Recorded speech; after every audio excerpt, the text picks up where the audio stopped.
Konstruksi sosial membentuk pandangan bahwa maskulinitas hanya identik dengan laki-laki. Hal ini memicu anggapan bahwa laki-laki harus memenuhi ekspektasi masyarakat untuk dianggap sebagai pria sejati. Ekspektasi ini meliputi dominasi, kekuatan, ketangguhan dan pengendalian emosi.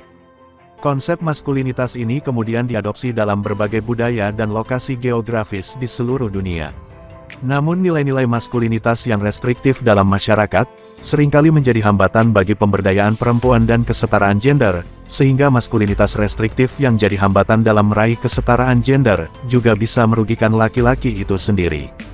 Maskulinitas restriktif menjunjung norma-norma yang seringkali kaku dan mendorong gagasan, serta harapan yang tidak fleksibel tentang apa artinya menjadi laki-laki sejati, dan setidaknya ada 10 norma maskulinitas restriktif yang secara langsung menghambat pemberdayaan perempuan. 1. Laki-laki dituntut harus memiliki penghasilan yang lebih besar daripada perempuan. 2. Laki-laki dituntut untuk bekerja guna mendapatkan upah memenuhi kebutuhan materi rumah tangga.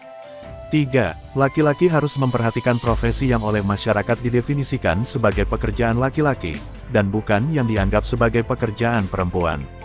4. Laki-laki dituntut bisa menempati puncak hierarki dalam rumah tangga.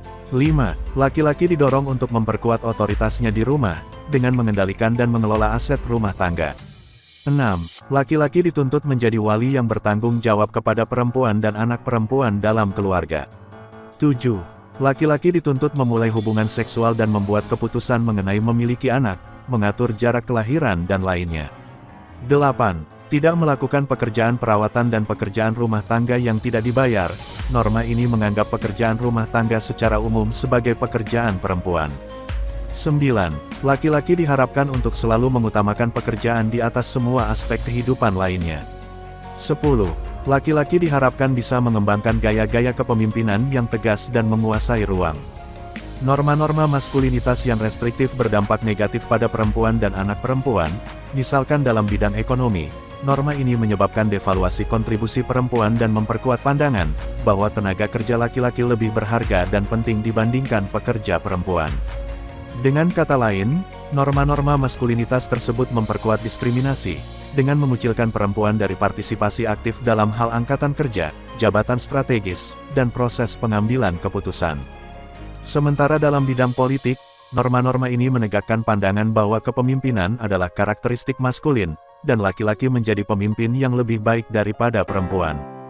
Begitu juga dalam hal pribadi, norma-norma ini mendefinisikan peran laki-laki sebagai pembuat keputusan, dan kekuatan pengambilan keputusan perempuan dan anak perempuan atas waktu, tubuh, dan sumber daya mereka.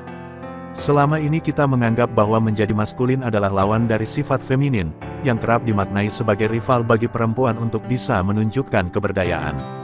Terlebih lagi selama ini maskulinitas yang mengatur masyarakat telah membentuk peluang, dan kendala bagi perempuan dan anak perempuan di semua aspek kehidupan, terutama dalam bidang ekonomi, politik, dan pribadi. Namun tak selamanya maskulin mengindikasikan sesuatu yang buruk. Sebagai contoh gender equitable masculinity adalah maskulinitas yang setara gender, yang memungkinkan laki-laki mengambil peran yang lebih beragam dan fleksibel, tanpa harus membatasi ruang gerak perempuan. Misalnya maskulinitas yang setara gender ini tidak mendefinisikan peran laki-laki dalam rumah tangga hanya sebagai penyedia, tetapi lebih memungkinkan keterlibatan mereka yang lebih penuh dalam semua aspek kehidupan rumah tangga, termasuk perawatan yang tidak dibayar dan pekerjaan rumah tangga.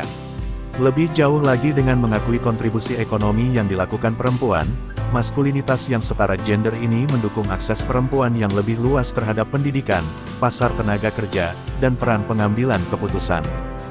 Untuk mendorong maskulinitas yang setara gender, dengan mempromosikan pemberdayaan perempuan dan memberikan dukungan terhadap kesetaraan gender, diperlukan pemahaman yang setara dan langkah konkret di semua aspek masyarakat.